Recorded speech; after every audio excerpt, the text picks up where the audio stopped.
ഹനാൻഷയെ കാണാൻ വേണ്ടിയിട്ട് കാസർഗോട്ടേക്ക് ഒത്തുകൂടിയ മനുഷ്യരെ നിങ്ങളെ കുറ്റം പറയാൻ ഞാനില്ല. അത്തരം കാര്യങ്ങളോട് വിയോജിപ്പ് പ്രകടിപ്പിക്കാനും ഞാനില്ല. പക്ഷേ അവിടെ പോകാൻ കാണിച്ച മനസ്സിന്റെ 1% ഇവിടെ വരാൻ നിങ്ങൾ കാണിക്കും. ഇങ്ങനെയുള്ള നല്ല കാര്യത്തിനൊന്നും ഒരു പേരല്ല. ഇങ്ങനത്തെ പ്രതിഷേധോ പ്രക്ഷോഭം ഇങ്ങനത്തിനൊന്നും പേരല്ല. കാരണം ചെല്ലെങ്കിൽ ഓരോ ഡ്രസ്സ് പൊടിയാവും. പിന്നെ ക്രീം മൂട്ടക്കിടുന്ന ക്രീം ഇതായിപ്പോയി പിന്നെ കറുത്ത ഭയങ്കര വെയിൽ കൊള്ളാൻ കഴിയല. അങ്ങനെ ഒരു രാത്രി രാത്രി സമയം പോകുന്നങ്ങനെ പകൽ സമയം പോയെങ്കിണ്ടല്ലേ ഇത് മുഖത്തിൻ്റെ ഇത് പോവും അതിന് വേണ്ടിയിട്ട്. പിന്നെ ആടെ കാസർഗോഡ് മെഡിക്കൽ കോളേജ് ഉണ്ടല്ലോ ഉക്കിനടക്ക, ആടെ ഗ്രൗണ്ട് ഉണ്ടെങ്കിൽ ഈ ഗ്രൗണ്ടിൽ ഗാനമേള ഉണ്ടെങ്കിൽ ഒരു പേരും.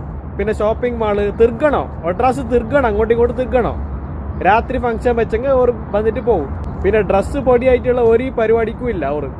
അങ്ങനെയാണ് ഹോസ്പിറ്റലിൽ മംഗലാപുരം, പുത്തൂർ, സുള്ളിയ അങ്ങനെയെല്ലാം ഉണ്ട്. അങ്ങനെ ഓർ പോയിക്കോളും. ഓർക്ക് നമ്മളെ കാസർഗോഡിൽ എന്തു വേണ്ട. ഓർക്ക് ഗാനമേളവും ഇങ്ങനെ ഡ്രസ്സിൻ്റെ പീടിയയിൽ ചുറ്റിക്കറങ്ങലും ക്രീം തേക്കലും ഡ്രസ്സ് കോട്ട് നടക്കലും ഇതേ ഓർക്ക് പണി. വേറെന്തോ അറിയില്ല ഓർക്ക്. സമരത്തിനെ കുറിച്ചിട്ടോ വിപ്ലവത്തിനെ കുറിച്ചിട്ടൊന്നും അറിയില്ല.